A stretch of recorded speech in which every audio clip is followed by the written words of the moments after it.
Welcome to the Here on Earth podcast. I'm Marley Daintree, and this is a space for the ideas, tools, and people that have shaped how I see the world.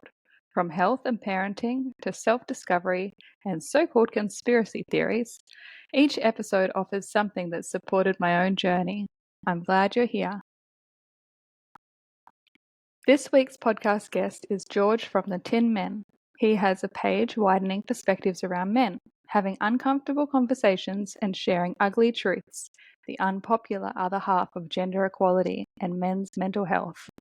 In this conversation, we cover a range of misunderstandings and bust some myths about the so-called male privilege.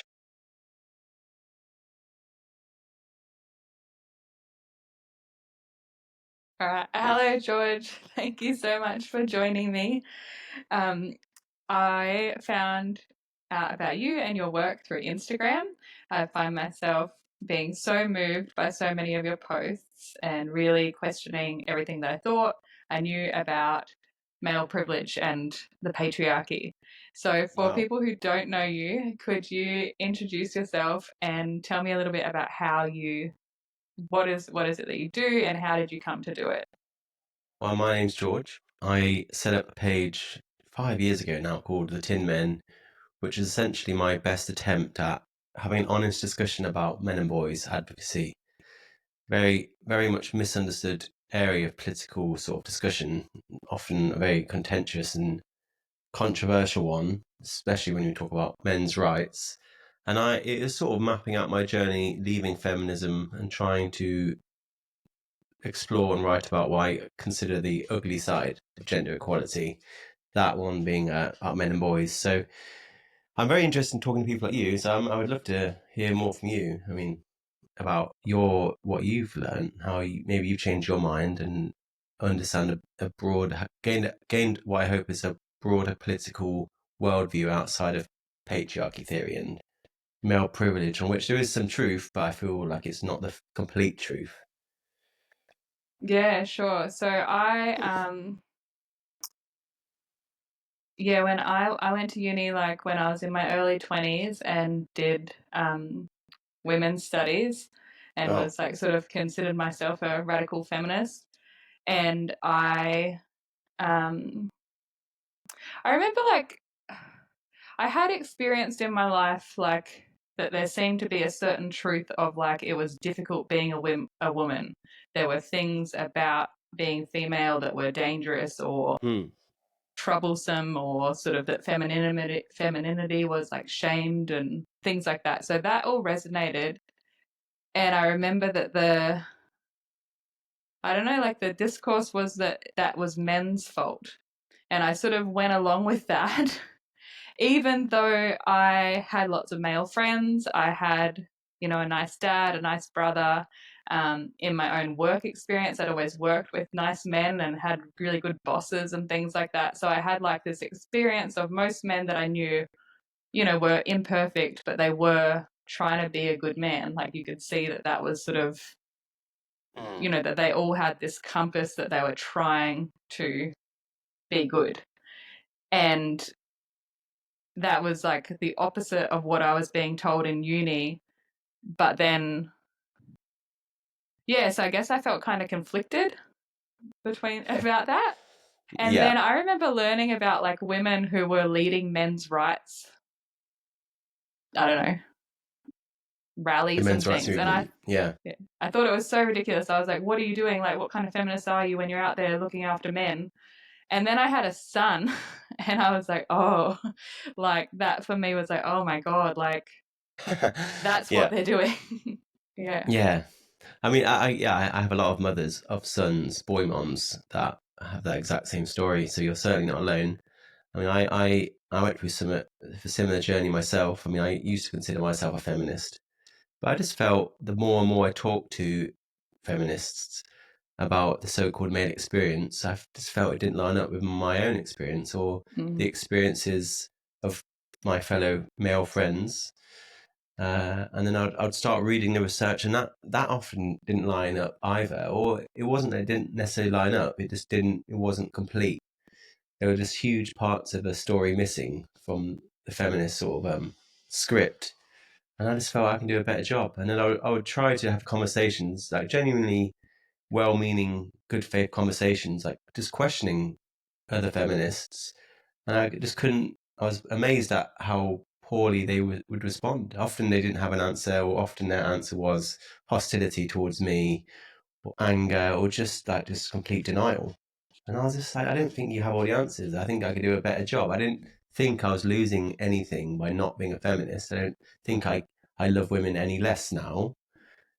And I just felt I can do a better job, I think, for men and boys at least. And here we are, 5 years later. And it's a story I hear often. I got a lot of women following me. About a quarter of my followers are women, especially mums of boys. And I think a lot of dads go for that too when you have daughters. They're like, I never realized what it was like. I have two dogs, and obviously it's not quite the same, but I do appreciate a little bit more what it's like. And also when I walk around with my girlfriend, who's just very physically attractive, I know I get a sort of second hand experience of how much attention she gets that I find I hate. So God knows how she feels, and I think we all can learn a lot just by talking a bit like we are and spending time with each other and giving each other good faith opportunity to share and listen. And hopefully that's what we can do now. Yeah, I think that as I learnt more, I came to see that like it's hard to be a woman and it's hard to be a man. And Mm. femininity is attacked and masculinity is also attacked. It's like, and it's not like it's not women's fault that men are having a hard time, and it's not men's fault that women are having a hard time. It's like a really complicated thing where usually, like, most people are just trying to do their best. And Yeah, yeah, I'd find the discussion of men is always about sort of either the most violent men or the richest, most powerful men. It'd always be, I'd only ever hear facts about how many billionaires there are, or how many male CEOs or male prime minister and presidents there are, how many male murderers there are. And I'll just be like, well, if you took all of the male presidents, murderers, CEOs, business leaders, and politicians together, you could probably fit them into like one football stadium.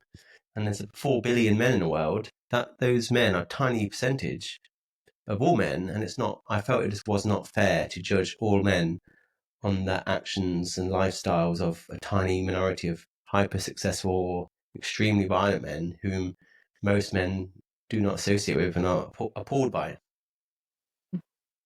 yeah. Actually, even before I came became a mother, for like 6 months before my son was born, I was working as a social worker in a really remote area, Mm, and also a few conversations. So the boys that I was working with, and a few conversations that I had with men in my life at that time, made me think like, oh my god, like there's so much stuff happening to little boys mm. that people are not talking about. And women, we've sort of gotten to a point where we do talk about what's happened to us and what's happening to us, but for boys and men that conversation is still so, I don't know, not there. Controversial. Well, yeah, I think part of it is just men not taking that space, but a lot of it as well is when men do try to make those spaces, they get shut down. There's so much controversy around men's groups. I've tried to set up like men's networks at universities, and the backlash you receive was outrageous. I mean, as a my hometown of Loughborough, I tried to set up a men's network there, and it was all about like giving men spaces to talk and therapeutic environments, and hiking groups, and having people come in to talk about mental health and stuff and addiction, that sort of thing, just to basically to mirror the women's network that often exists. And the students union were very much on board with it, but as soon as it got announced, the backlash was horrific, and it got closed, it got cancelled, didn't even have one single session. And I remember I had a podcast, I did another podcast yesterday, and then I told that story, and then one of the camera operators from the crew came up to me, and he told me a story just like that of another university in the UK that I won't tell you, but they tried to have an International Men's Day event that was all the same thing, like talks, spaces for men, mental health, this and that. And him and his friends were very excited by it. And then I think a few days before the event, another backlash, and the event was cancelled. And then the next day, one of his friends killed himself. And I was just like, these men's spaces are so unfairly berated and shut down, vilified, and the consequences are quite literally life and death. Like, who would have known? Who knows what would have happened to that man had he been given that space to finally be heard? There was another one at Toronto University where Warren Farrell tried to talk. He's a world-renowned men's advocate and former feminist, and that event got shut down. It got barricaded by a lot of feminist groups who were basically shouting down people that were trying to enter. And there was one young man that I remember seeing interviewed afterwards. He was basically trying to get into the event and was turned away by the mob. And then someone grabbed him and interviewed him. And they're like, why are you here? What do you want to learn? And he said, two of my friends killed themselves, and I just want to know why they did it. And I was just like, how could anyone want to deprive that man, that young man, of knowing why his male friends killed themselves? And I just think there's a lot of hostility towards men's spaces. Almost all of it is completely unfounded.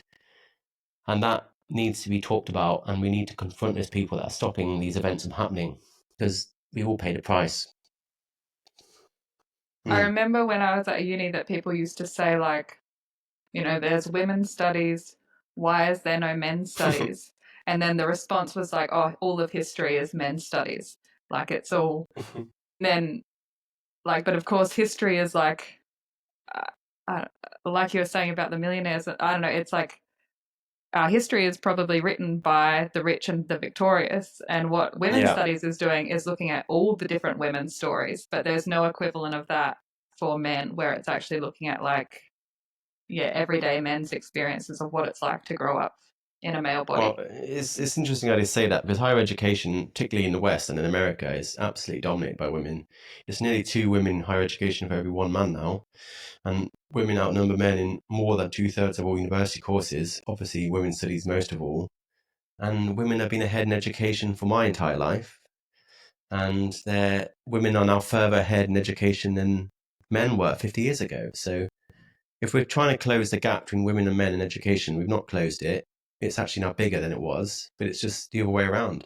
So women are now further ahead in education than men were 50 years ago, and very little is said and done, and gendered scholarships and awards continue to be given to women ahead of men, despite women being ahead of men in every single group. So every single ethnic and racial group, women are ahead in America and have been for 3 decades, say. And then we're still told that men are dominating education, and whatever it is your friend said about where are the men's studies. And I don't think there should be a men's studies, but I think we need to have an honest conversation about how far behind men and boys, especially, it's not just higher education, it's all of education, but how far behind boys are. I have a niece and a nephew, and I was trying to explain this to one of my aunts about what's happening in education, and she said the same thing. She was like, "Oh well, this is just payback for this and that, and the pendulum's swinging, and you've been in control for thousands of years." I was like, "How old do you think I am?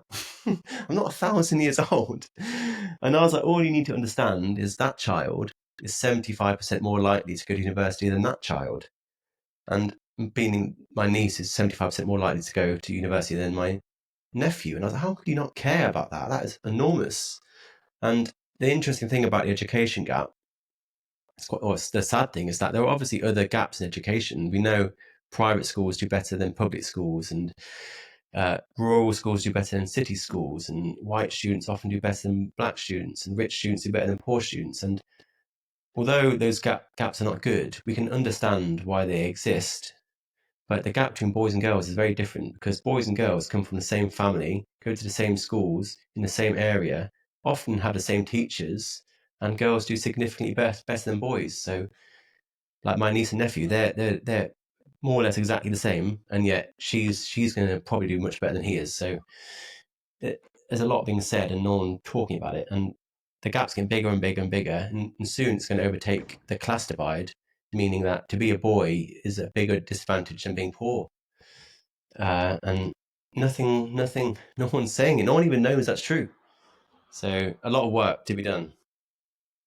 Yeah, I remember reading posts on your page about how many female teachers in comparison to male teachers, and if Mm, there are fatherless homes, then boys can just go through their whole life without having male role models. And I mm, think, even when I was at school, I remember that, and I remember Yeah, and now having a son, I can see, even in myself and my friends, I can see the way that we perceive him as being rough when he's not.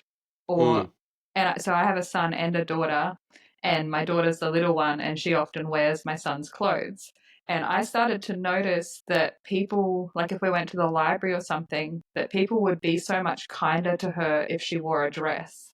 And I found myself Wow. wanting to put a dress on so that people would know that she's this gentle little girl and not be like, stop jumping on that couch. And then I started to think, like, and I'd already noticed that with my son, like, even if we went on camping trips or something and it was like all mothers, it was like but they're like things that they are doing, like I'd feel it in my body. I'd feel like worried or scared or like, oh, they're being too rough. And then if my husband was there, it's like, no, they're not. Like they're not too rough for him. Like he's fine with it and no one's worried. But if there are no men present there, it's like we're like, oh, like put the stick down. Like I don't know. Mm. Yeah. Oh, well, roughhousing is what we call it, where it's typically the father that does it, and it's like more you like wrestling with your children, you're larking around, you're having a good time, very physical. Often people think that's problematic. It's it's men being toxic, but roughhousing is a really important part of the socialization of children, especially boys, because you're teaching them about physical touch. Like a lot of boys only learn about two types of touch, and that's like fighting and sexual touch.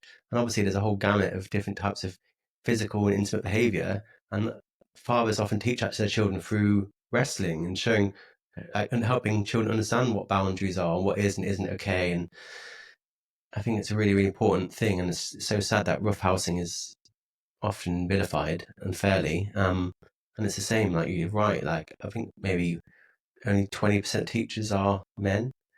I think in the UK, only one quarter of all primary schools in the UK have no male teachers at all. So no male teachers in the entire school. That's 1 in 4, and that's a massive problem. I relate to it so heavily because I did very badly at school. I came out with like D's and E's, so failed everything.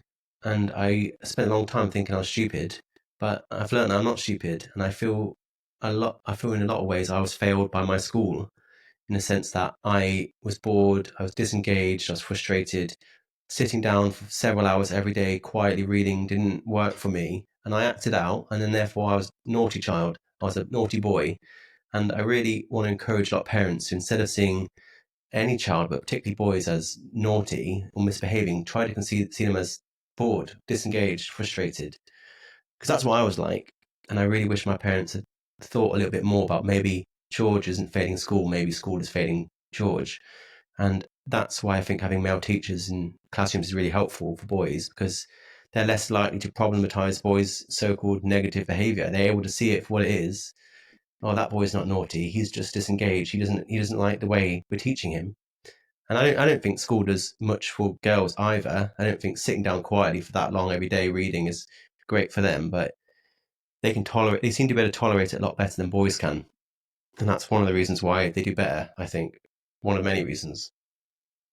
And we homeschool, and I'm part of a homeschool community, but it's the same thing. Like it's all the mums. Mm. Like there's every now and again a dad comes along, and so I still feel conscious of like, and when I say that I interpret my son's behavior as rough, it's like I know it's not. I know it's not. But for lots of his life, it's like I've been pregnant or holding a newborn baby, so it's like I feel like I don't want a rough house, and it's like, and Mm. at the same time I know he needs it, and I'm very lucky my husband is around a lot, but I can see that, like, when we get in groups with other people, like I often feel like I wish there were more dads here because they need it, like. Well, I think both parents bring something essential to the table. That's why it's like a team effort to raise a child. But obviously, we've talked a lot about the importance of dads, but that doesn't mean there aren't equally important things that mothers bring, of course. Perhaps more tenderness uh, in their own way, and that's why I think we need both. But the sad thing is, it's more often men, the father, that's missing. Like 20% of children in America have no permanent male role model, no father figure at home, and it's a massive problem. And yeah, I really want to emphasize that mothers are just as important as fathers, but thankfully, mothers are more often present. Dads are either have left the home haven't gotten custody or are simply at work or traveling. So it's a bigger problem, but not because fathers are more important, just they just are less often at home with children. And that's why I really think I would like more parental leave for dads. Now, we only have that 2 weeks in the UK, and we have nearly a year for mothers, and that isn't right.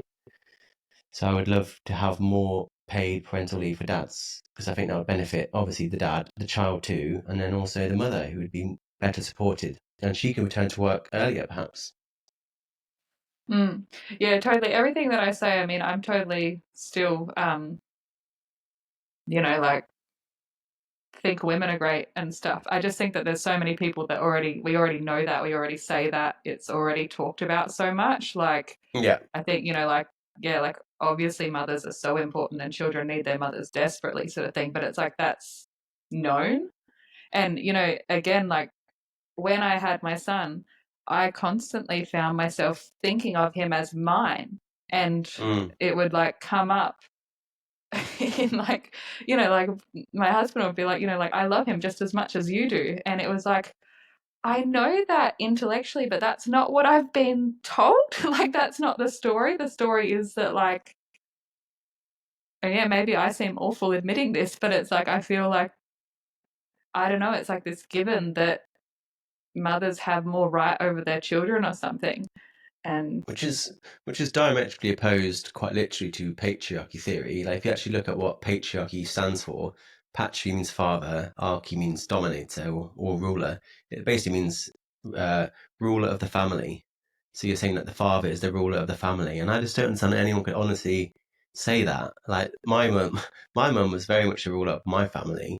Like she was the, you know, head of the pack, and so is her mum, and so is my sister, and it sounds like you are too. And I think a lot of mothers are the ruler of the family in many ways, or the leader at the very least. And I don't understand how anyone could say the father's the ruler, considering so many fathers don't even have rights to their children. Like what sort of ruler doesn't have rights to their child? It doesn't literally does not make sense in terms of the semantics of the word. And there's loads more ways in which it's doesn't make sense either. Like I get a lot of messages from mothers such as yourself. But I get even more from fathers that are desperately trying to keep their child in their lives, and they're just losing touch with them. Don't know where they are. I can't think any parent would really sympathise with how devastating it would be to have your child taken away and never just not to know where they are. And it's one of the big causes of male suicide is fathers losing children in custody, not to mention their house, their money, their partner, and it's just devastating. Just like imagine that as a mum, how would you feel to lose your child? If I can ask you that, it must be horrendous. yeah, no, yeah, I don't know, ever since being a teenager, I feel like I've heard stories of men and felt like, oh, that is so, like we have this whole thing of like, oh, it's her body, it's her choice. Like even if you're thinking about like abortions or keeping babies Mm. or, yeah, whether to keep a baby or not. But I remember always thinking like, yeah, I guess it has to be because it's her body, but how devastating to But not have a that's choice. Like, true. But a lot of men lose children that way, and that is devastating. I mean, obviously not suggesting that a man should be able to force the mother to keep the child, but no, I I just mean guess. it's like it's from the very start that it's like Mm, yeah. Oh assumed yeah. that he's got, Mm, yeah, that he doesn't have as much say. Like, and I think, yeah, I yeah. used to say all the things of like destroy the patriarchy and blah blah blah, and then I came to realize it's like I don't think that I've ever like seen what true patriarchy is. And like I feel the same about capitalism. Honestly, it's like we criticize these things that we've never actually seen the pure form of. It's like we've only Mm. ever seen distortions. And Yeah, well, I mean, yeah, if we went over to a place like Afghanistan, you'd see it pretty quickly. Uh, and although I don't believe patriarchy is the best way to see the UK or the West in general, it's certainly a very accurate way of talking about places like Afghanistan and even places in the UK, throughout history perhaps. And I think by so easy readily applying it to the UK and wherever else in the developed world, I feel like we're doing a lot to diminish what's happening in those places where women truly are oppressed in ways that are unimaginable to you and I.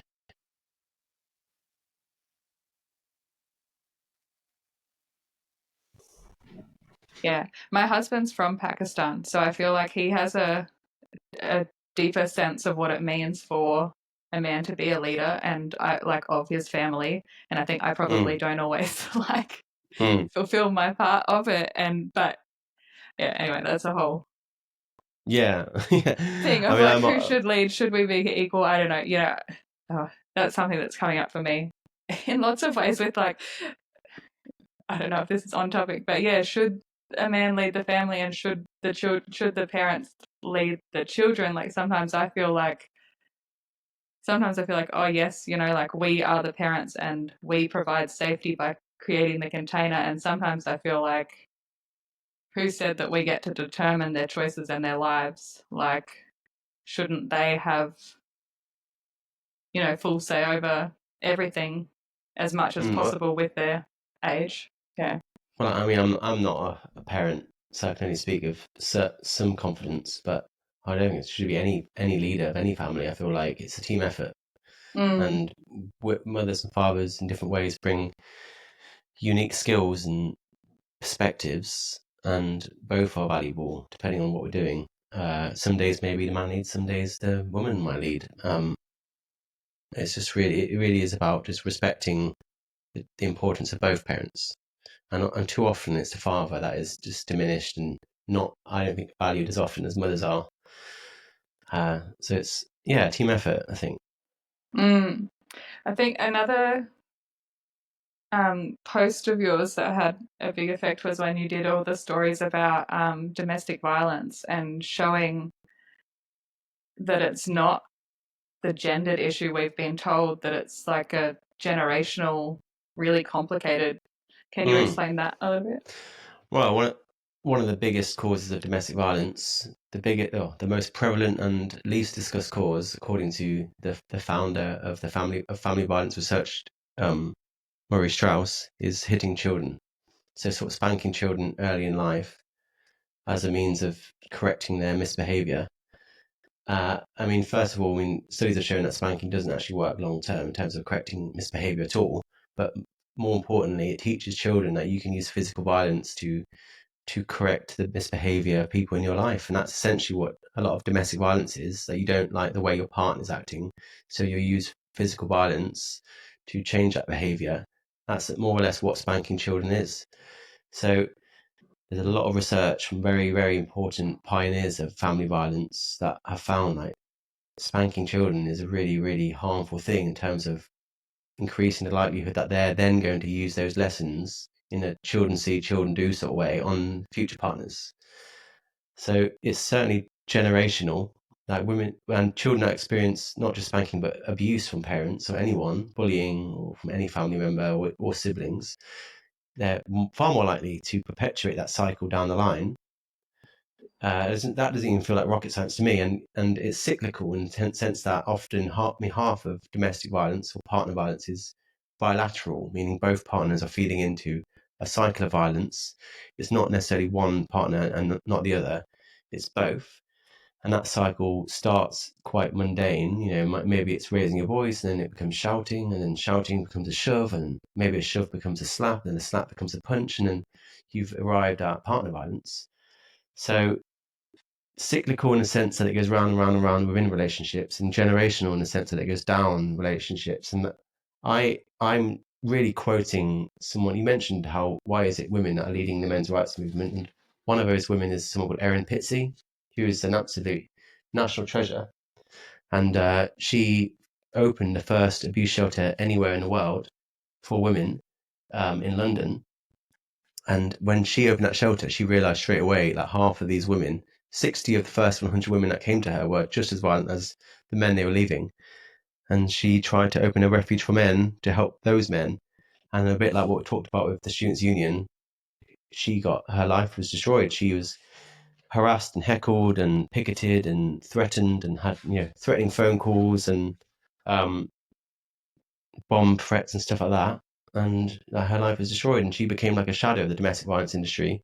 Her shelter became Refuge UK, which is the biggest and oldest domestic violence shelter in the world, and charity in the world, that is. And she's a men's rights advocate. She's one of those women that's leading the men's movement now because she just can't believe how hostile those feminist organizations were towards men, to the point where just her advocating for non-gendered violence was enough for her to have her life threatened, to the point where she had to leave the country for fear of her safety. So there's a lot of very brave women leading these movements, such as Erin Pizzey, but many more besides that. And they're heroes, I think. And I think people are amazed that she was seen as like a feminist sort of pioneer, but she certainly wasn't, and definitely isn't now. And she absolutely does not believe in the gendered model of domestic violence. She considers that the big lie, she calls that. And I think she's right. I think, in the UK, 40% now of partner violence victims are men. In America, it's close to 50%. And none of that rings true with the gendered model of domestic violence, which is more like a dogma than science. And it really harms everyone because you're not breaking that cycle. You're allowing women to continue in that cycle, and men, and it's led to untold immiseration and probably even deaths as a result. And then, so what about the idea that, and I saw this debunked on your page, but the idea that that violence is bilateral, but that when men are the perpetrator, it's more likely to end in a serious injury. Uh, well, it really depends. Yeah, in the UK, it changes every year. I did a post maybe last year about injuries, severe violence that as a consequence of domestic violence. And that year, men were more likely to be injured and severely injured than women were. But then other years, it goes the opposite way. In America, it's the opposite. So women are slightly more likely to be severely injured. I mean, the Centre for Disease Control finds that men are more likely to be abused only slightly, and then women are more likely to be severely abused, but again only slightly. And then that changes. So every single time a new report comes out, it's very much like seesawing between the two. And what that tells me is that it isn't about one particular gender. It's about all of us. It's about the issue itself, which is violence, partner violence, and it's not about any particular sex. It's about everybody. So I definitely encourage people to treat the issue, not the gender, and to remind them that no victim, no matter how small, even if it's just 1%, should be helped, should be spoken about and advocate for. They can't just leave them behind. And it's far more than 1%. It's like I said, maybe 40% or higher. So I really don't like the gendered model of domestic violence. I do think there is an important gender element to it. I do think women and men abuse each other, generally speaking, differently, and that's important. So I do value the idea of violence against women, but there needs to be a parallel strategy and set of ideas that surround violence against men, and that just doesn't exist. When I first saw that post, I was like triggered, and I wrote you like a big, I wrote you a huge message, and in writing that message, because I've seen lots of family violence and partner violence, not with myself, but with people that I've known. And in writing Mm, that message, I realized that it was both sides. I kept going from one horror story to the other horror story, and one would be about a woman, and one would be about a man, and one would be mm. about a woman, and one would be about a man. And when I got to the end, I was like, oh, this is what he's saying. Like, this is the point he's trying to make, that it's not. It's both. Yeah. It's just it's a lot of it's like I said, what you learn in childhood. Like if you've been sort of marinated in violence from a young age, I don't see why you think boys are more likely to perpetrate that violence later in life than a girl. Like it's about what happens to children in many ways. It's not about one particular sex. And hats off to you for not sending the angry message. I get It's enough of never those as angry. is. It was, Well, I mean, yeah, whatever. I mean, it sounds like you had a bit of I don't know, a cathartic moment, and yeah. I'm glad. You should be proud of yourself. Like it shows a very great maturity and a thick skin, and often, especially someone that's studied gender studies, like you've had to maybe confront quite a lot of things that you've learned and parts of your very sort of fundamental identity as a person, and it prickles sometimes. It's hard to read these things, but the data is in, and there's quite literally hundreds of studies now that find gender symmetry in partner abuse, and they've been compiled by the greatest experts in the world. So I don't think we can continue to insist that this is one way and one way only. Maybe it's slightly more men being violent than women, but not to the extent where we don't help men at all, as we currently do. And we need to have a more realistic, evidence-based, modern discussion around partner violence. And what also Yeah. came to me when I was remembering all these different people that I've known is that when the man has been the victim, it's always been a bit of a joke. Like it's like everyone that's known about it has been like, oh yeah, that's sad, but also sort of had a bit of a laugh at it. Like it's Mm, kind of like funny because it's like how she's so little, like how is this yeah. happening? And then Mm, and also men who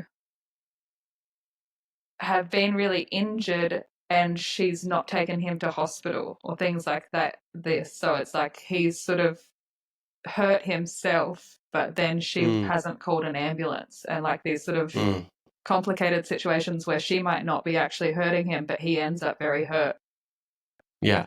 And also, I mean, although there's evidence that women are more likely to be injured and more likely to be killed, that's obviously an important soundbite we talk a lot about when one woman's killed every 2 or 3 days by a partner or former partner. That is true. But men are also killed. I think about a quarter of domestic homicides are men. And then one thing I never see spoken about are people that kill themselves as a result of abuse. Those are deaths as a result of abuse, and they're normally men. About 80% of those are men. And if you add the suicides that are related to domestic violence to the homicides, so you're just looking at any death associated with domestic violence, they're about the same too. They're about 50-50. And we just don't see that. We don't talk about people who are driven to suicide, including women, or many women too.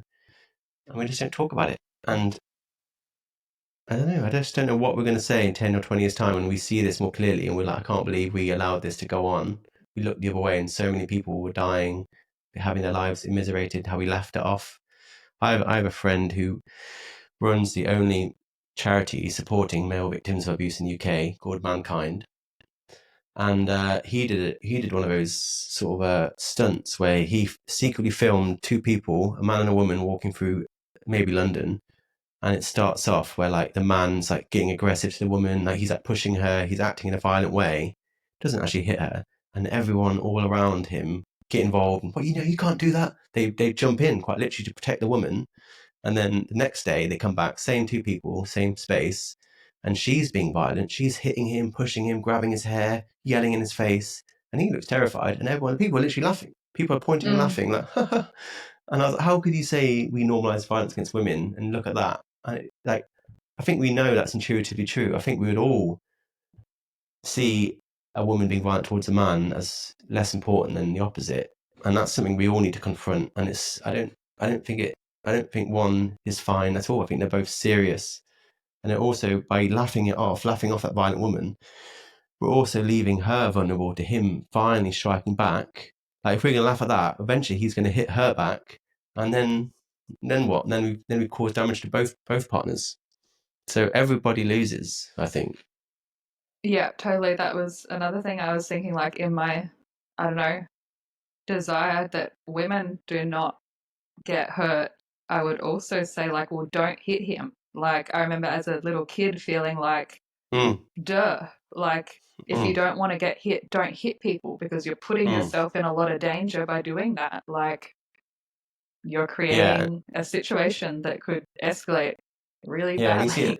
you see a lot of those videos where it's like a woman like hitting a man, beating him, like doing horrendous things. No one does anything, and eventually he just snaps like anyone would. And as soon as he shows any sort of like response, especially violent, that's when everyone piles in. Everyone piles in to protect her.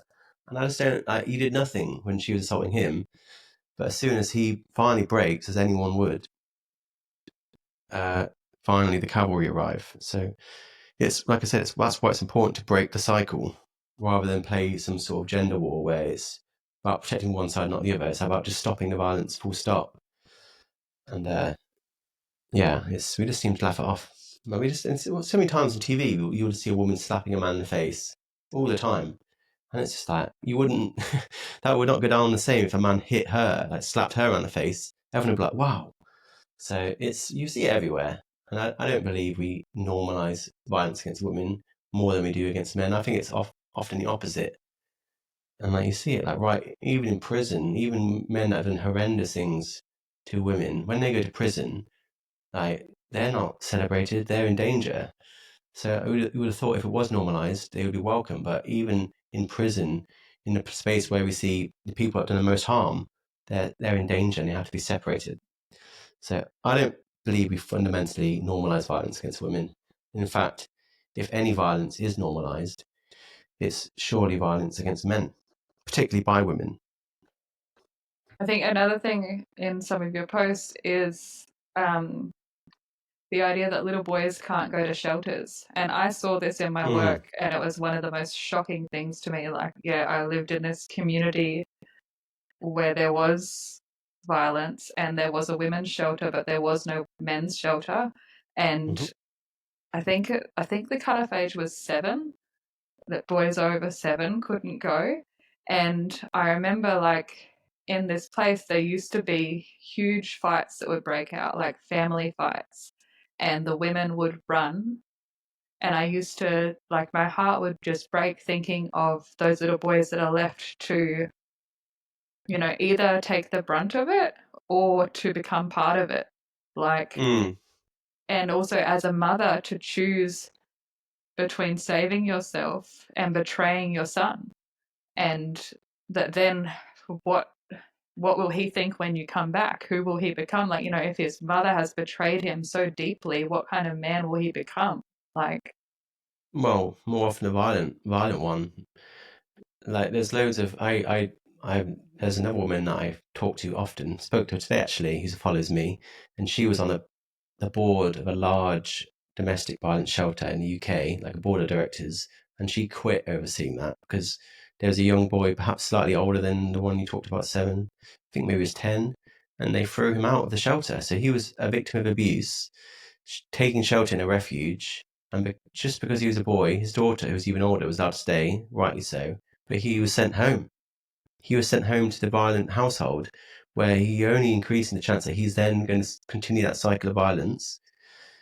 And the betrayal of boys, like I think for us, it's not quite as bad as 7. I think the youngest we'll throw out a boy is 8, which is certainly no better. But the older the boy gets, the more likely he is to be thrown out. And it's simply because he's starting to look like a man, and because like the shelters have this quite hysterical fear of men, that they don't want anyone like that, and it leads to children being put into violent households.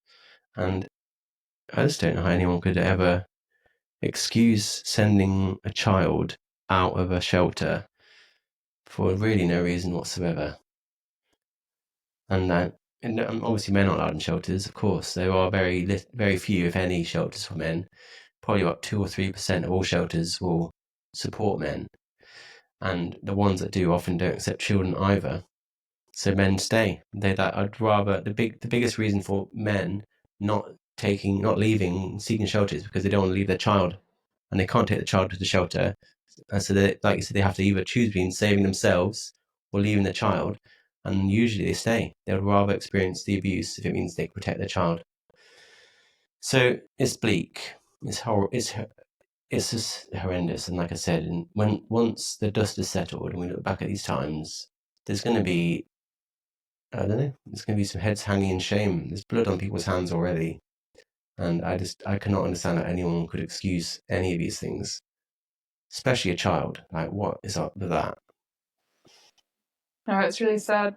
The other really sad one is sexual assault and sexual abuse. I saw your post Mm, saying that like 99% of rapists are men because rape is defined as like a penis mm, penetrating. So it's like, of course, only men can rape if that's how you define rape. But how many boys and men are being forced to do something they don't want? mm. I have male friends that have been raped by women, but unfortunately, the way in which the law is written in the UK and in a lot of countries is that rape is defined purely by the perpetrator has to have a penis and it has to be penetrative. So a woman who doesn't have a penis, of course, cannot be a rapist. Doesn't matter what she does. Doesn't matter if she uses physical force or threats of violence or coercion or incapacitates her target. Not rape.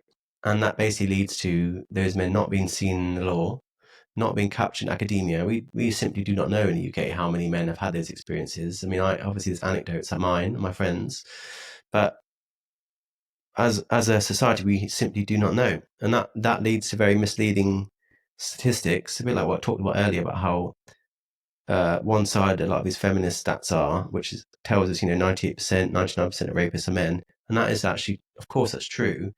But if the crime requires the perpetrator to have a penis, 99% is not that's not surprising. And of course, people ask, well, who are those 1% of women?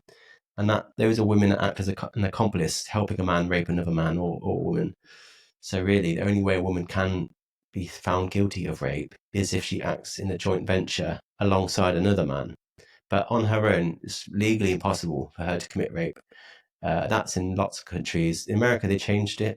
And as soon as they changed it, they found about 40% of rape victims were men. So those are the stats that were basically being erased. And suddenly the pie chart just opened up. And that's because they changed the definition. And that was about 10 or 11 years ago. And there's been about a dozen petitions for the UK government to change their definition of rape within the Sexual Offences Act, and every single one has been denied. No plans, to quote the government, no plans to change the definition. So I always remind people of that when they tell me about 99% of rapists are men. And it's like, do you realise that it's literally impossible for women to do it? Mm. Very And then misleading. I wonder as well if, like, I would imagine that men are less likely to talk about it. So, Yeah. A lot of, not all stats, a lot of stats, like stats in Canada around partner abuse, they're based on criminal data, like police reports, and more generally like court data. And because men are less likely to report their abuse and less likely again to be taken seriously, they're underrepresented too. Obviously, there's lots of women that don't report abuse, far too many, but men are even less likely than that.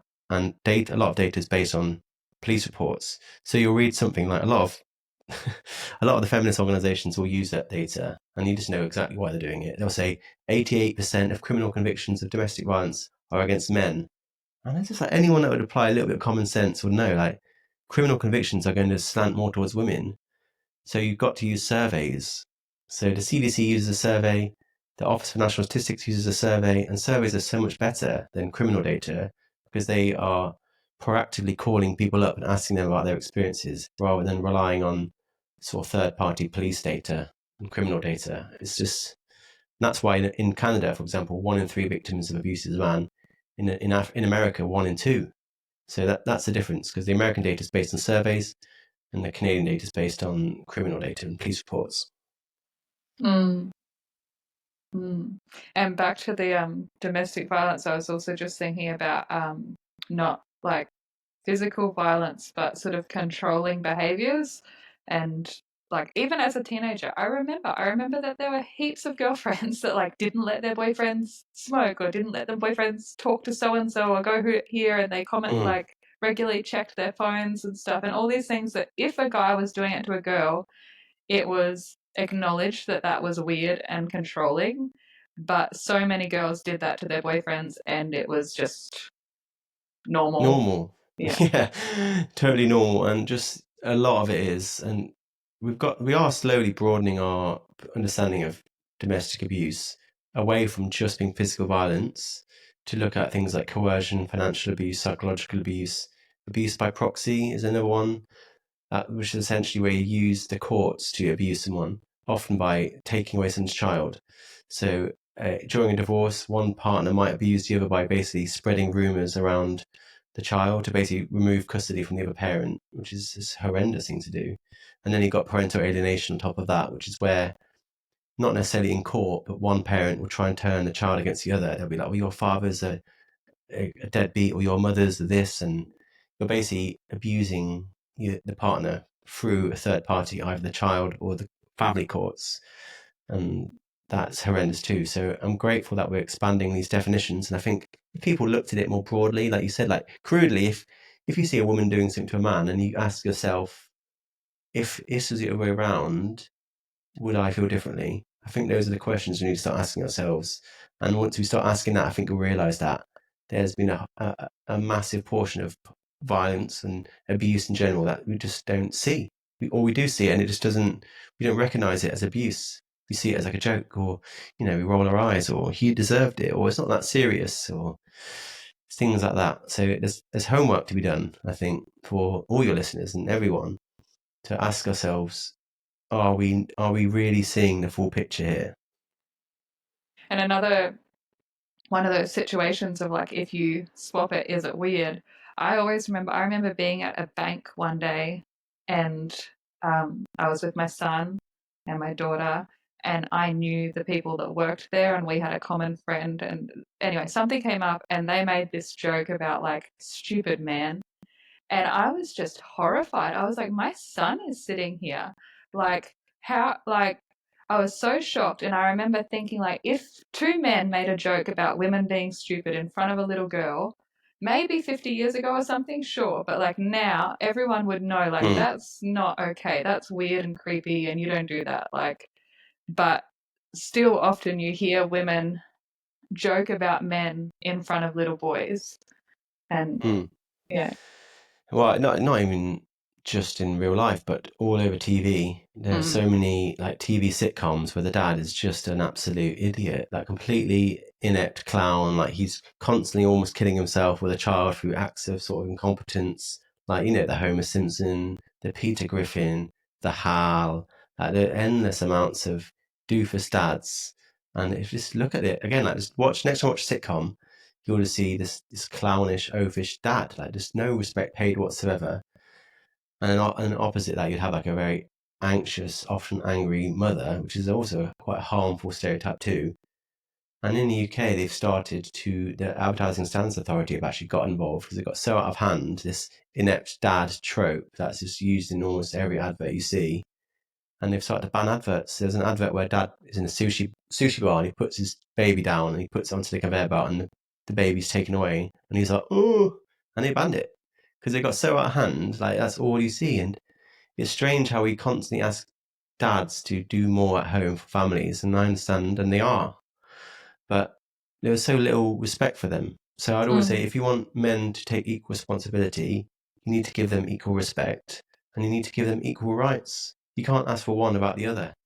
And yeah, the deriding and laughing and smirking at fathers and men in general, it happens in real life if you listen out for it, but it happens on TV, it happens on advertising, it happens on social media, and it's just totally like so many horrible things, like so many kill all men, toxic masculinity, male privilege, fragile masculinity, male tears, this and that, and it's just like endless. Like there are obviously horrible things said about women too, but I think you said that we point them out more often, and we say that's not acceptable, and it isn't acceptable. But neither is it acceptable to say those things about men or boys, especially. And children's shows as well. Like I often notice this with my kids that like, there's like the main character is always a girl and she can do everything and she's the strongest one, and the boys, like we've watched a lot of things where my son's like, I'm her. And I'm like, oh, Mm, that's interesting. Like, why are you her? And he's like, oh, because she's the strongest. And I'm like, and so I've like looked through things and been like, where's a show where there's a hero boy? Like, where the hero is the boy. And I can't find one. If they are the main character, they're like, yeah, if they are in the hero role, they're a little bit violent or a little bit stupid. Like, there's none where mm, they're just a really good character, whereas there are so many shows that have really good, like, multi-dimensional female characters. mm. And Well, yeah. and also, where are the female villains? Like, if we're Mm. talking about power, if we want about talking about powerful women, I don't think there's anything more powerful than a villain. And we never see the villain. It's always a white man. Like all the diversity in casting these days, it's all, the villain as a white man is still that's still safe. We don't really want to change that. And I was like, well, I would love to see more female villains. I think it's powerful. I don't think this. I don't think these women as heroes are multidimensional because they're just so powerful. They don't get anything wrong. They don't make any jokes. They got there's no humanity to them. And you've seen it in the Marvel universe, which I've stopped watching now. But all the female superheroes, which are sort of crowbarred in, were just very boring. They were like the most powerful. They didn't make any jokes. They weren't.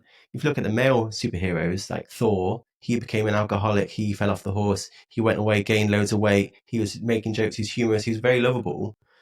You look at Tony Stark, the other protagonist. He developed deep anxiety and depression. He also had like a lot of trouble with mental health, and he was deeply flawed too. Or Captain America is sort of a very fusty old guy, very uncool, and these are all very charismatic male characters that are flawed.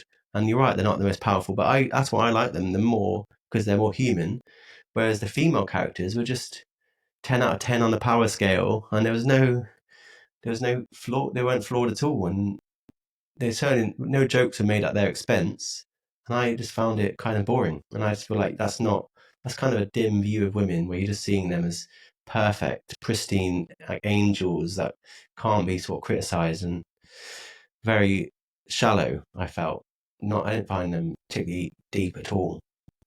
I was thinking of much younger shows. Like there's a show my Oh, kids watch called Nella the Princess Knight, and she's like a princess and she's a knight. And it's like I don't know, she's like the princess that does all the fun girly stuff, and she's the knight that saves the day, which is great. Like she's a great character, but the boys in the show are not equally sort of, having lots of fun and being really strong and brave. mm. It's like they're sort of just, I don't know. And you got to place that Yeah. into context. Obviously, I guess the running theme of this podcast has been just a lack of role models for men and boys. Mm, And so we talked about lack of fathers at home, talked about lack of male teachers at school, and then obviously you turn on TV and there's very few there, or very few good ones.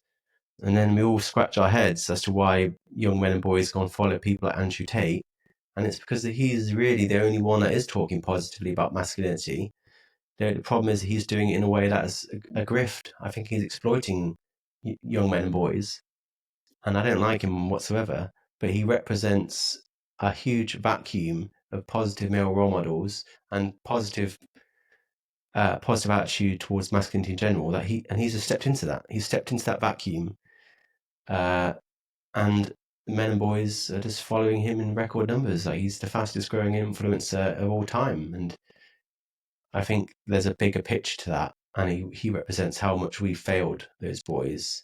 Like his success is the same as our failure, and the only way we're going to beat people like him is by filling that void ourselves with strong, masculine male role models that fill the gap. So more on TV and at home, in classrooms, social media, and in an unapologetic way, I think.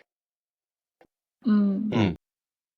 Yeah, my son likes to watch like this YouTube channel of which is this guy playing Minecraft. And for ages I didn't like it because I don't like it. Like I don't enjoy it, and I found myself like not wanting him to watch it. And then one day I was thinking about it because I was thinking about all these cartoons don't have male characters that I like. And then I thought about it and I thought, oh, this guy that makes these videos, like he's all right. Like he's a nice guy. He Mm. talks about guy things. He seems competent, like he's teaching you how to play the game. And I realized like no wonder he likes to watch this and listen to this and he feels good about this because it's like the guy's not a joke. He's like Mm. I don't know, he's doing something. Yeah, and I realized that it's like, and I notice it all the time with my children. I think this is another thing about children being raised by mothers is that there are lots of ways where it's easier for me to play with my daughter because she wants to do things that I want to do. She wants to watch things that I want to watch. She wants to like play babies and dress ups and like, like things that I also enjoy doing. Whereas, my son, like I love my son so much, obviously. And sometimes the games he wants to play, I'm like, oh, I don't want to. And it's Mm. like I find that I have this bias because I like doing girly things too. And I think that so many like just Well, I because so many boys spend so much time with their mothers, I'm always conscious that it's like there's all these ways that we, if we're not careful, we make their interests wrong because we mm. don't understand them. Well, I did both. I played computer games and I dressed up. So best of both worlds for me. But I remember my parents wouldn't play computer games with me either. Even though I'd ask them. I do wish I had Minecraft when I was a kid. I think computer games are quite misunderstood and unfairly feared by a lot of parents. And things like Minecraft, especially, is such a wonderful space for the imagination and has like such artistic and creative richness to it. Like for a child to spend his time, a certain amount of time in a day, building his own world online, it's the most amazing game ever, and I wouldn't judge it too quickly. You might even enjoy it. Um, and I now read stories of like parents deleting their child's Minecraft server, and I just don't think they realise that they've basically deleted a massive creative exploration, an entire world in many ways, and quite literally in fact. And it's just sad. Like I think Minecraft is a great place for anyone, I mean, adults included, and I wouldn't, I wouldn't wave away the importance and power of computer games for children, particularly Yeah, I boys. had And so many stories about like why computer games are wrong or why I need to control this and blah blah blah. And I tried to restrict it, I criticized it, I banned it, I did all these things, and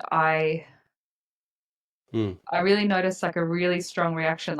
This is going into another topic that I'm interested in, German new medicine. But he got a really full on cough, and which in this model, that's territory. Like I've taken his territory, and I mm. realized that when I asked him what he liked about Minecraft, I realized that he loved building his world and like these characters that were strong that had these powers and could protect the villagers and all this stuff. So I really realized that I'd been on the wrong track there and had been sort of judging something I didn't understand.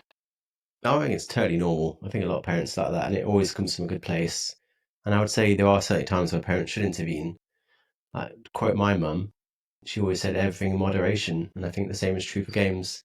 So I think you did the right thing. And again, like, hats off to you for being transparent and actually acknowledging where you might have got it wrong, and that changing your mind. So he's lucky to have you in that sense. And I just wish there were more people like that, like you in the world, that are can honestly look at their thoughts and criticize their own beliefs in a productive way. Because I think that's where progress lies. I think. Yeah, someone said to me the other day, having children is just like a giant experiment.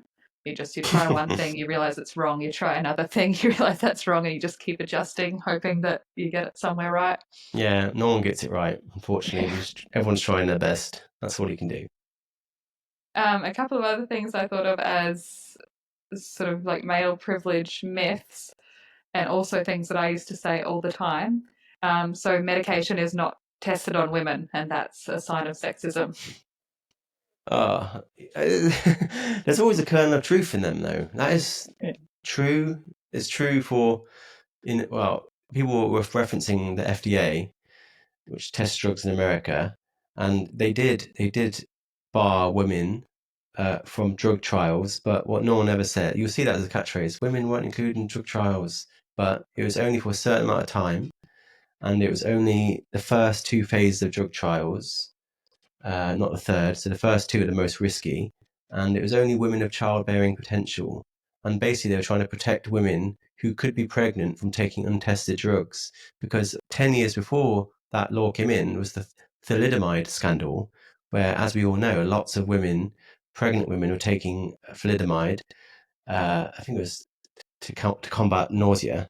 And the results were their babies were born with horrendous birth defects. So the FDA were like, no more women of pregnant women and women in general of childbearing potential, no more drug trials for them, because they were basically trying to protect them. They didn't want to use pregnant women and women who could have children as guinea pigs. And they included them in the phase 3, which is the most important, where you use thousands of subjects. So yeah, it is true. It is true that women of childbearing potential were excluded from phase 1 and some of phase 2 drug trials by the FDA, but that is not as catchy as a slogan. And then they changed it in the 90s, I think 1993, and now women are included, and they're actually often more overrepresented than men are. So it's annoying that people see that as misogyny when in fact it's actually the opposite.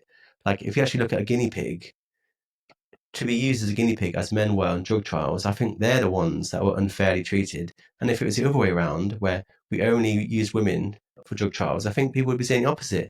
They're like, why are you using women as guinea pigs? And you just can't possibly win. But whether you like it or not, it came from a well-meaning place because of thalidomide, and it was sort of right to do so because anyone that's read about what happened to children as a result of pregnant women taking that drug would want to protect those women too.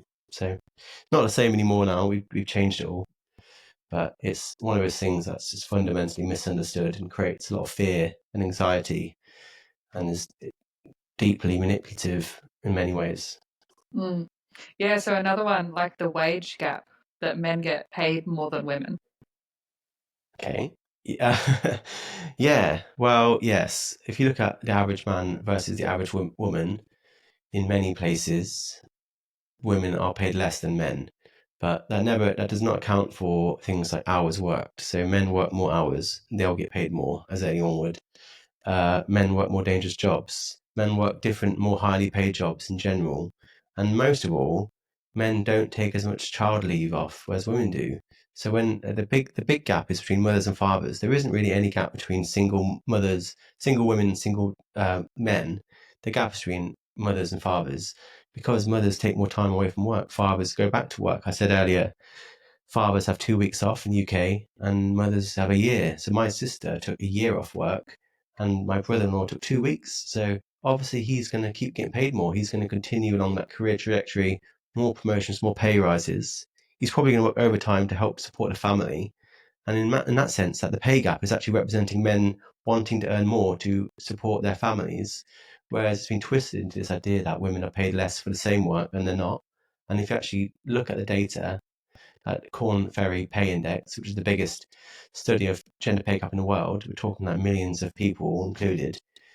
If you look at women and men in the same job, with the same level of experience, with the same education, with the same function of work, they're paid the same. I think women are paid maybe 99.5% or 99.99 cents to the dollar than men are. And it's like an insignificant difference. So when people say women are paid 77 cents to the dollar a man earns, they're looking at the average man, average woman, and not comparing like for like.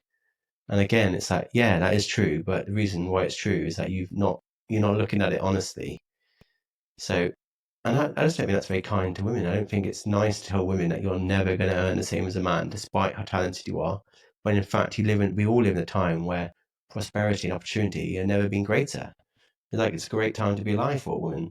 We shouldn't be told that you're going to live a life of oppression at the hands of the men in your life. It's like, I find that oppressive to tell women you should live in fear and you're never going to be appreciated and you're going to be under the boot of men for your entire life. That's not a way to live. It's not kind to men either, nor is it kind to women. So the pay gap is there's a lot missing, I think. And the medication reminded me of the pay gap because it's like, because men do things that women don't want to do. Like, there are a lot of male Yeah, jobs that women don't want to do.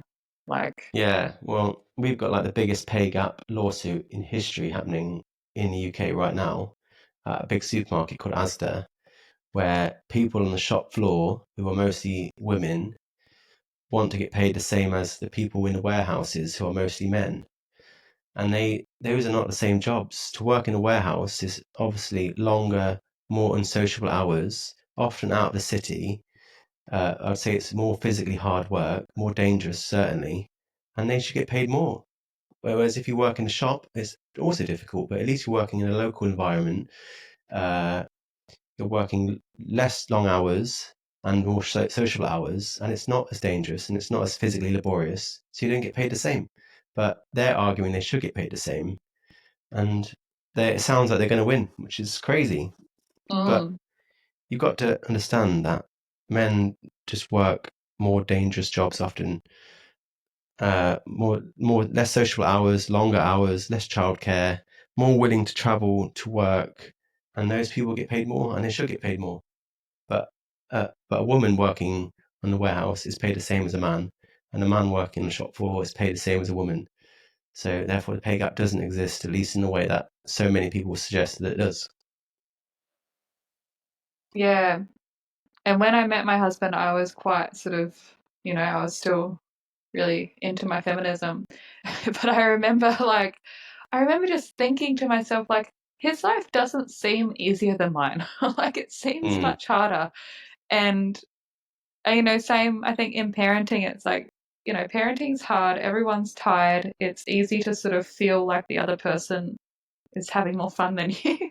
And it's like, there are days where I feel like you get to go to work, you get to talk to adults, like, but if I'm ever really honest about it, it's like, how lucky am I? Like, how lucky am I that I don't go to work, that I get to just stay home with my children who I love and do fun things all day? Like, Well, I mean, and both parents make sacrifices. I mean, there's certainly sacrifice that you made, and there's sacrifice that he's made, and that's why combined, I'm sure you're going to raise great children. But it's not fair to say one parent has it hard and one has it easy, because you both have it hard, depending on what you're doing that day. But yeah, we didn't really discuss that either. My dad, when he was working, the hours he worked were incredible, and when he wasn't working, he was traveling also for work, and we never saw him. And I think he paid quite a heavy price for that by not being as well connected to my sister and I, and not having many friends outside of work. And when he retired quite lonely. Whereas my mum, having spent more time raising us, although she also worked, she has loads of friends and a lot better connection with my sister and I. yeah, I think there's another thing where it's like it's become common knowledge for women, but it's tricky for men, and that's like postpartum care. So it's like, we hear lots about it takes a village to raise a child, and we know how hard it is for mothers to not have a village. And I think, if we're lucky enough to have good supportive husbands, then we make them our entire village. And it's like, like the mother, like the baby needs the mother needs the father, but who does the father have? Like, who is Mm. supporting him? It's like it's supposed to flow that we've all got someone backing us up. But so often it's like, yeah, the mother looks after the baby, the dad looks after the mother, but no one looks after the dad. And so many fathers are so burnt out. Like, Well, yeah, and I think a lot of fathers and men feel like they aren't able to ask for help, not because they're toxic or anything like that, but just because they don't feel like they're valid. Because we don't mm, talk about the things that we're talking about in this podcast, and they don't feel like they're entitled to complain or ask for help or get support, and they are. Like it's like we all should have that space, and I guess the answer is that everyone should support each other, uh, as I'm sure you do. I think another thing that I saw on your page was this idea that men have never been persecuted for their gender. Yeah. I mean, I talk a lot about people talk about wow. The catchphrase I hear all the time is men are never killed because of their gender. And there's obviously lots of women that have been and still are today around the world, but so too are men. Like there's loads of men that are sadly killed because they are men, and even boys. Like even just a few weeks ago in Kashmir, uh, I think, well, I don't know who did it, but a lot of men were basically taken out of their houses and executed in the streets of Kashmir because they were men. And the reason it happens is that often, like some despotic government don't want a revolution, so they'll go into a village or town or city and just kill all the men and boys because they know that's the best way of stopping them being overthrown. And it happens everywhere, not just Kashmir, but Saddam Hussein did it, and it happened in Europe, in Bosnia, and it happens all over Africa, and it happened in Bangladesh. Like tens of hundreds of thousands of men and boys killed because they're men. Even like Ukraine and Russia today, like literally right now, men and boys are dragged out of cars and homes and stuffed into unmarked vans and sent off to war. Like given a handful of bullets and sent off to kill other men who've been dragged off streets and stuffed into vans. And it's just insane to say men are not treated that way because of their gender, because they clearly are. And also, like things like gay men, for example, were persecuted. But in the UK, we talk about persecuting gay people, but historically, it was only gay men who were persecuted. Like being a lesbian wasn't accepted, but they weren't castrated or sentenced to hard labour as the men were, the gay men. And even like in the Holocaust, it was people talk about Nazis killing gay people, but again, it was only the gay men. Being a lesbian wasn't accepted either, but they weren't rounded up and sent to concentration camps and think maybe 15,000 gay men were sent to concentration camps. So I don't understand how people could say men have never been persecuted when all of these things have happened. And the fact is that it's persecuted for different reasons. Like one of the most shocking examples of asymmetry in this area was the Boko Haram tragedy, where I think maybe 276 Nigerian girls were abducted by Boko Haram, who are essentially a terrorist group in Nigeria who just don't like Western education whatsoever. They want like an Islamic style of education for Nigerian children, and they kill boys all the time. And one time they abducted 275 girls. You probably saw all the outrage. Everyone in the world was kicking off over it, right down to the first lady and all over the red carpet. You had the Chinese government collaborating with the American government to bring back these girls. You saw the signs, I'm sure, the hashtags. And we were right to do that. But in the following 3 years, 10,000 Nigerian boys were then abducted by Boko Haram, often for child soldiers, and no one said anything. So it's not that boys and men aren't persecuted or killed because of their gender, because they certainly are. It's just that we don't care to talk about it. And we assume it's not happening when it is. It is. And we really should do more to shine light on that too. It's so sad. I think it's also, like with refugees, yeah, like my husband left Pakistan as a refugee, and I think often we Mm, are told about lots of young men leaving their countries, and like I used to think as well, like, what about the women? Like, if the country's so dangerous, why are all the men leaving their women? And then, mm, through his story and through knowing his family, I know it's because the women are not going to be killed. They're not mm. in the same position. Like, it, the men leave because they're the first to be killed. Like, Yeah. yeah. That's like, it's just, that's because the men are the ones that are more likely to pick up guns and overthrow the government. And if the government wants to stop that happening, then they're going to go and kill the men.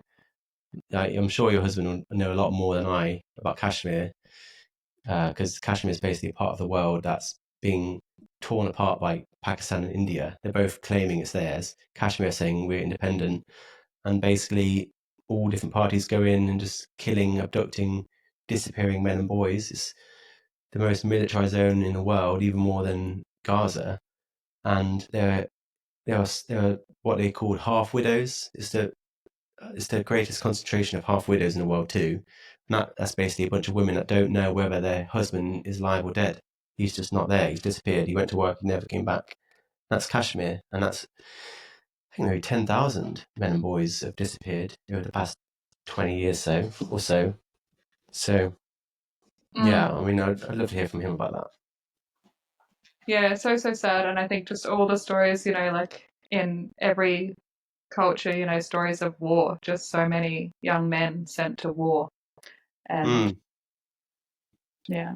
Yeah, it's just different. I mean, there are obviously loads of ways in which women are persecuted and live horrible lives and do lose their lives for because of their gender. I'm not denying that, but that conversation is often had, and rightly so. But we never talk about how the same happens to men, but for different reasons. Mm. Yeah, and I think that that's my sort of takeaway from all of this stuff. Like I said at the start, like, yeah, being a woman is hard, being a man is hard, femininity is attacked and masculinity is attacked, Yeah, yeah, and usually it's a few against many. Like most people are good people that want to do well by their families, their gods, their whatever. And yeah, it's like it's that classic like divide and conquer, this lie mm, that we're against each other when we're not. yeah, yeah. I mean, the vast majority of men are kind, wonderful people that would never lift a finger to hurt a woman, and the same is true for women. Like the vast majority of women are kind, wonderful people, and we need to remind ourselves of that on both sides, rather than allowing a tiny minority to turn us against each other. And I'm glad that I think like the solution is surely conversations like this one, where we just talk about it. Mm. All right, they're all of my dot points. Is there Well, anything else? no, well, you put me through the ringer. Thank you. No, I think you've covered everything from like drug trials to Boko Haram and everything in between. So quite a Car comprehensive seats, that's discussion. another little myth that A car car seats seat, aren't well, tested on women. Or that there's no yeah, that all the dummies well, are 6 foot and 100 kilos. that was true at one point, for sure. Like, yeah, but then people say, well, women are injured more from. There's always a kernel of truth, which is so frustrating. People say women are more likely to be injured when they have a car crash than men are. And that's true. There's your little kernel of truth. People then say that's because of test dummies were based on men's bodies. And that's not true. The reason why women are more often injured is because they buy different cars, often smaller cars that are just less safe. Like men buy bigger cars, and women have different types of accident that are more generally lead to accident. But this is not an interesting catchphrase. It doesn't look good on the side of a mug or on your Instagram page. But the fact is, women buy different cars and have different accidents, and that's the reason why they are more likely to be injured. And although there is some truth in the fact that test dummies were designed around men, that isn't the case anymore. There's like whole families of test dummies now, like both sexes of different kinds, like big women, small women, big men, small men, children, babies. Like the whole family's in the car now, so it's just not true. And again, you're creating like a culture of fear where women can't even drive a car without being trodden on by the so-called patriarchy, when in fact it's just women's choices. And if we were to encourage women to buy bigger cars, safer cars, we'd actually solve the problem. But we're too busy just pointing the finger at men and shaking our fist at the patriarchy, whatever that means. And we're not actually solving the problem, let alone talking about it. So yeah, there's a lot of myths debunked, and that's one of Mm, them. yeah. Yeah, thank you so much. And thank you so much for sharing all of your knowledge with us and being able to debunk all of these myths because I find myself trying to tell people like male privilege isn't what isn't what they told you. And Well, there are male privileges, yeah. but there's certainly female privileges too. Like Mm. there's good bits and bad bits about being a man, and same for women. It's not a one-way thing either. Where can people find you? How can they support your work? Well, you can find my content on Instagram primarily at the Tin Men, all one word, the Tin Men. I'm also on X and Reddit and LinkedIn and a few other places, but Instagram is the best place. That's where all of my content currently is, and there's podcasts and stuff like this. So loads to learn. I've just in my 1,000th post today. So a lot of reading, 1,000 posts to read. And if you like it, give me a follow, send me a DM, leave a comment. I'd love to hear from you. And yeah, thanks for having me. Thank you so much. It was so lovely to meet you. You're I welcome. really Likewise. appreciate your page and everything I've learnt there. Well, I appreciate, like I said, I appreciate you honestly questioning your deeply held beliefs and hopefully coming out the other side as a more rounded, better person. So hats off to you. Thanks for listening to Here on Earth. I hope today's conversation gave you something to think about. If you enjoyed this episode, please share it with a friend and leave a review. You can find me on Instagram at hereonearth_podcast. Until next week, I hope you enjoy your time here on Earth.